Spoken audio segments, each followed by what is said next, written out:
বহুকাল আগে এক শহরে এক ব্যক্তি বাস করত। সে খুব দুঃখী ছিল।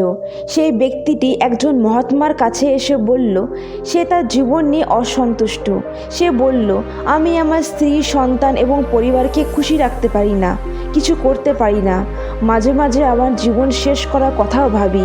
আপনি এত ধ্যান করেন, এত তপস্যা করেন, আমাকে কি এমন কিছু পথ বলে দিতে পারেন যা দিয়ে আমি আমার খারাপ সময় থেকে বেরিয়ে আসতে পারি? খুব খারাপ সময় চলছে আমার। দুবেলা খাবারের ব্যবস্থা করাও আমার পক্ষে খুব কঠিন হয়ে পড়েছে। এখন দয়া করে বলুন কিভাবে আমি এমন সময় বেঁচে থাকব, কিভাবে আমার পরিবারকে খুশি রাখব। একটু সহজ উপায় বলুন যাতে আমি বুঝতে পারি সহজে, কারণ আমি শিক্ষিত নই। বড় জ্ঞানের কথা বললে হয়তো কোনোদিন বুঝতে পারবো না। এ কথা শুনে মহাত্মা হাসি মুখে বললেন, আমার একটা কাজ করো। সামনের দিকে ইশারা করে বললেন, সেই উঁচু পাহাড়ে মন্দির আছে। সেই মন্দিরের কাছে পিঁপড়েদের একটা বাসা আছে, যেখানে হাজার হাজার পিঁপড়ের বাস। তোমার শুনতে খুব অদ্ভুত লাগবে, কিন্তু সেই পিঁপড়েরা সেই মন্দিরের মাটি নষ্ট করছে এবং সে মাটির উর্বর শক্তিও কেড়ে নিচ্ছে। সেখানে কোনো গাছ বা ঘাস জন্মাতে পারে না। তুমি এক কাজ করো, তারপর আমি তোমার প্রশ্নের উত্তর দেব। তুমি প্রতিদিন 7 দিন ওই পাহাড়ে গিয়ে ওই পিঁপড়েদের বাসা ধ্বংস করো, এগুলি ভেঙে দাও, কিন্তু মনে রাখবে বাড়ি ভাঙতে গিয়ে যেন কোনো পিঁপড়ে মারা না যায়। এটা বোঝার চেষ্টা করে যুবকটি সেখান থেকে চলে গেল। হয়তো সে বুঝতে পারেনি কেন মহাত্মাজি তাকে এমন করতে বাধ্য করেছেন। পিঁপড়েদের বাড়িঘর ভেঙে তাদের ক্ষতি করে তাদের প্রতি অবিচার করলে তো অন্যায় হবে। কোন মহাত্মা এমন কাজ করবেন? সেই কথাগুলি ভাবলো, কিন্তু তারপরেও সে এই মহাত্মার পরামর্শ মেনে নিল। পরের দিন থেকে সে পাহাড়ে যেতে শুরু করলো। প্রথম দিন পাহাড়ে পৌঁছে দেখলো অনেক পিঁপড়ে তাদের খাবার সংগ্রহ করতে ব্যস্ত।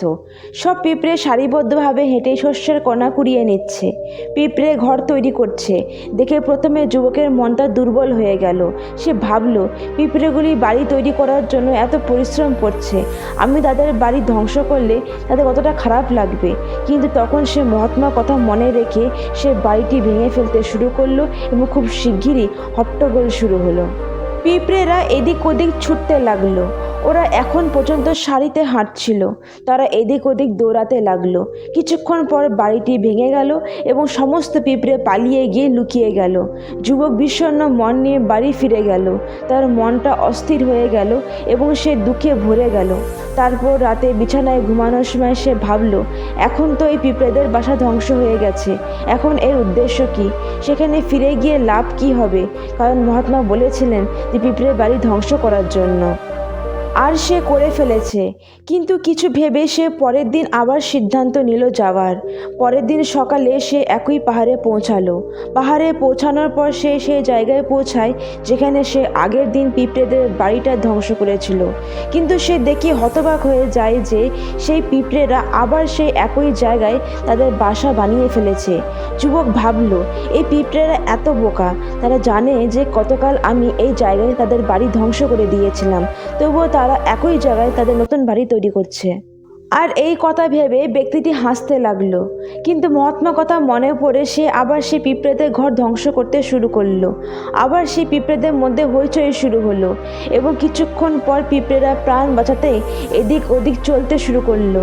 কিছুক্ষণ পর তাদের বাড়ি আবার ধ্বংস হয়ে গেল এবং যুবকটি একটু তৃপ্তি পেল যে এবার আমি ওদের বাড়ি ধ্বংস করেছি। পিঁপড়েরা এখানে তাদের বাসা বানাতে আর পারবে না, তাই সে চলে যাওয়ার সিদ্ধান্ত নিল। প্রথমে সে সেখানে ঠান্ডা জল ঢেলে দিল যাতে সেখানে আবার বাসা করতে না পারে। এটা শেষে নিজের বাড়িতে যুবকটি ফিরে আসলো। আজ রাতে ঘুমানোর সময় যুবকটি ভাবছিল সত্যি এই কাজটি সম্পূর্ণ করেছে। সে ভাবলো, কারোর ঘর ধ্বংস করা এটা কি একজন নিখুঁত মানুষকে খুশি করতে পারে? সে মহাত্মা যদি একজন সিদ্ধ মানুষ না হয়, কি হবে যদি সে বোকা বানাচ্ছে? কিন্তু তারপর সে চিন্তা করে সিদ্ধান্ত নিল যে আগে আমার কাজ করা উচিত। আমি কাজটি শেষ করার পরেই বুঝতে পারবো কেন মহাত্মা আমাকে এটা করতে বাধ্য করেছেন।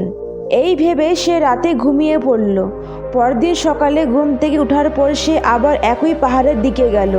পাহাড়ের কাছে যাবার পর সে সেই জায়গায় পৌঁছায় যেখানে সে পিঁপড়েরা বাসা ভেঙে ফেলেছিল। সেখানে কোনো ঘর নেই দেখে সে খুশি হলো। সে পিঁপড়েরা সেখান থেকে পালিয়ে গেছে। এখন সে ভাবলো পিঁপড়ে নেই, তাহলে প্রতিদিন এখানে আসার মানে কি হয়? মহাত্মা তাকে 7 দিনের জন্য এখানে আসতে বলেছিলেন, কিন্তু আজ 3য় দিন। এখন বাকি 4 দিন আসার উদ্দেশ্য কি? এই ভেবে সিদ্ধান্ত নিল যে এখান থেকে সরাসরি সে মহাত্মার কাছে যাবে, ওনাকে তাদের সমস্ত খবর জানাবে। যখন সে ফিরে গিয়ে সে পাহাড় থেকে সে মহাত্মার কাছে যেতে শুরু করলো, তখন সে দেখলো যে হঠাৎ আরেকটি বাড়ি, যেটি শুধুমাত্র পিঁপড়েদের দ্বারা তৈরি করা।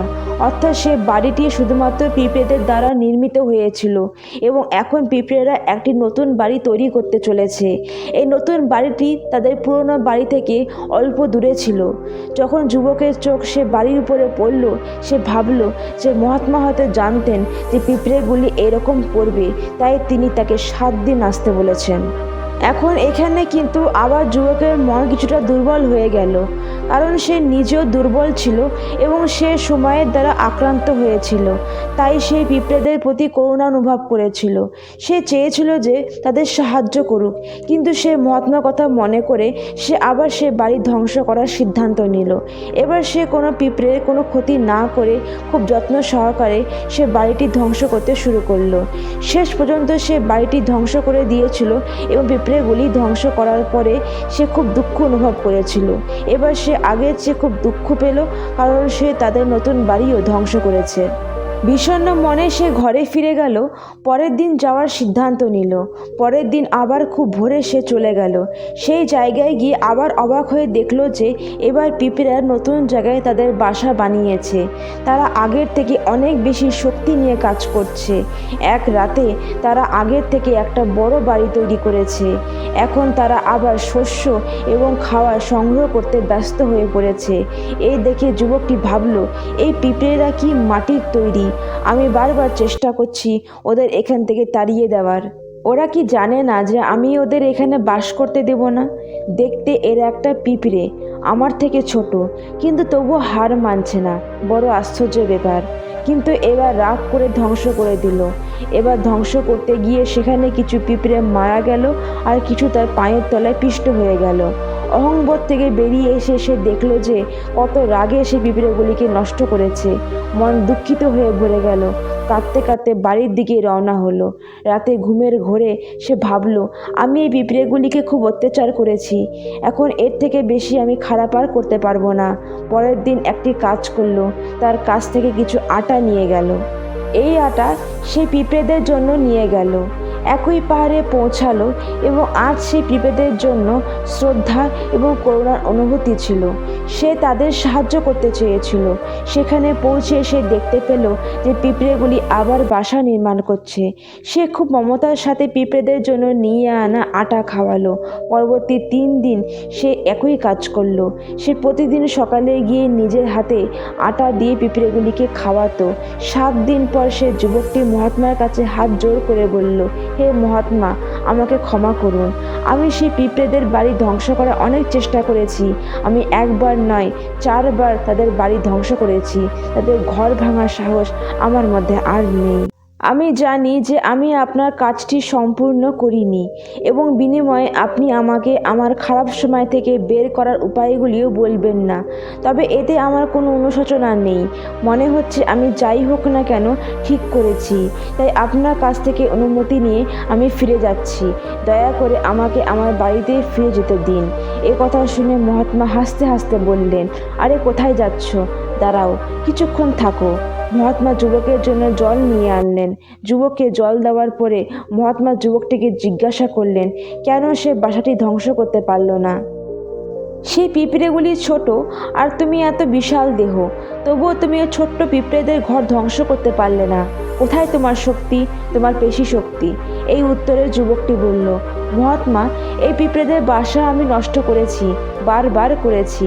এবার রাগে সেই পিঁপড়েদের অনেক ক্ষতি করেছি, কিন্তু যেদিন ওদের ক্ষতি করলাম সেদিন মনে হলো ওদের ক্ষতি করছি কেন? আমি ওদের কষ্ট দিচ্ছি। আজ থেকে আমি ওদের ক্ষতি না করে আমি ওদের সাহায্য করতে লাগলাম। এটা শুনে মহাত্মা বললেন, এটা শেখার একটি শিক্ষা। একটা ছোট্ট পিঁপড়ে আমাদের জীবন সম্পর্কে একটা বার্তা দেয়। তুমি ওই পিঁপড়েদের বাড়ি ধ্বংস করে দাও, আমি তোমাকে এই জন্য পাঠাইনি। তোমাকে পাঠিয়েছি এই পিঁপড়েদের কাছ থেকে কিছু শিক্ষা নিতে। তুমি কি আমাকে বলতে পারো তুমি ওদের কাছ থেকে কী শিক্ষা পেয়েছো? এ কথা শুনে যুবকটি পুরো ঘটনাটি বর্ণনা করলো। পুরো ঘটনা শোনার পর মহাত্মা হেসে বললেন, এই পিঁপড়েদের কাছ থেকে প্রথম যে শিক্ষা পাওয়া যায় তা হলো, তুমি ওদের যতবার বাড়ি ধ্বংস করার চেষ্টা করো না কেন, তারা নতুন ঘর তৈরি করেছে। তারা হাল ছাড়েনি। যদি হাল ছেড়ে দিত তাহলে ওখানে ওদের পেতে না। জীবন মানে কাজ করার নাম, শৃঙ্খলার নাম। কিন্তু আমরা মানুষ ভেঙে পড়ি। একবার দুবার পরাজিত হলে হতাশাগ্রস্ত হয়ে পড়ি, তারপর জীবনের চেষ্টাও করি না। কিছু মানুষ তাদের জীবন শেষ করতে চায়। কিন্তু তুমি অবশ্যই একটি জিনিস দেখেছো, জীব জন্তুদের মধ্যে তারা কখনো নিজের জীবন শেষ করতে চায় না। তুমি নিশ্চয়ই কোনোদিন শুনোনি যে কোনো জীবজন্তু আত্মহত্যা করেছে।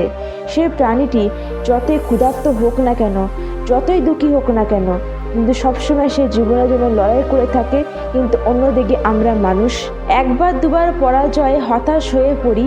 মৃত্যুই শেষ বিশ্রাম, এটাই চূড়ান্ত বিশ্রাম। তাই মৃত্যুর আগে কখনো কাজ করা বন্ধ করো না, কারণ মৃত্যুর পর তুমি চূড়ান্ত বিশ্রামে যাবে। তাহলে তার আগে কাজ ছেড়ে দিচ্ছ কেন? হতাশ হচ্ছ কেন? যদি তোমার একটি ঘর ভেঙে যায়, তবে আরেকটি ঘর তৈরি করার চেষ্টা করো। যারা চেষ্টা করে তারা কখনো হারে না। তুমি এটি দেখেছো, সেই পিঁপড়েরা তোমার থেকে অনেক ছোট, আর তুমি বড় হতে পারো, কিন্তু তাদের মন তোমার থেকেও বড়, এত বিশাল। তাদের এত দৃঢ় সংকল্প যে এত ঘর ভাঙার পরও সেই পিঁপড়েরা কখনো হাল ছাড়েনি। এখান থেকে শেখার দ্বিতীয় শিক্ষাটি হলো, যখনই আমাদের খারাপ সময় আসে আমরা অনুভব করি যে এই সময়টি কখনো ফিরে আসবে না, এই সময়টি আমার জীবন ধ্বংস করবে, তাই এটি আমাকে কখনোই বাঁচতে দিবে না। আমাদের এই চিন্তাগুলি বাস্তবে কোনো অস্তিত্ব নেই, এগুলি শুধুই চিন্তা। আমরা আমাদের মনকে দুঃখিত করি, আর তাই আমরা চেষ্টা বন্ধ করে দিই। কিন্তু তুমি নিজে ভাবো যে প্রকৃতি আবার আমাদের ক্ষতি করবে। যদি আবার আমরা উঠে নতুন প্রচেষ্টা চালিয়ে যাই, তবে প্রকৃতিও আমাদের সামনে হাঁটু গেড়ে বসতে বাধ্য হবে। সেও আমাদের প্রতি করুণা করবে। সে আমাদের সব কিছু দিতে শুরু করবে যা আমরা আগে চেয়েছিলাম। তাই তুমি নিজেই দেখেছো যে তুমি সেই পিঁপড়েগুলিকে ধ্বংস করতে বাড়িতে পৌঁছেছিলে, কিন্তু পরে সেই পিঁপড়েদের দানা এবং আটা দেওয়া শুরু করেছিলে। তুমি কেন তাদের প্রতি সদয় হলে? কারণ তুমি দেখেছো যে পিঁপড়েরা হাল ছাড়ছে না। একইভাবে তুমি যদি তোমার জীবনে কখনো হাল ছাড়ো না, তবে একদিন আসবে সেই প্রকৃতিও তোমাকে সব কিছু দেবে যা তুমি অর্জন করতে চাও। তাই এই দুটি শেখার কথা মনে রাখবে, ক্রম চলতে থাকবে। একদিন প্রকৃতি তোমার কর্মের ফল অবশ্যই দিবে। বন্ধুরা, ভিডিওটি ভালো লাগলে চ্যানেলটিকে অবশ্যই সাবস্ক্রাইব করো, লাইক আর শেয়ার করতে ভুলো না। ভিডিওটিকে শেষ পর্যন্ত দেখার জন্য অনেক অনেক ধন্যবাদ।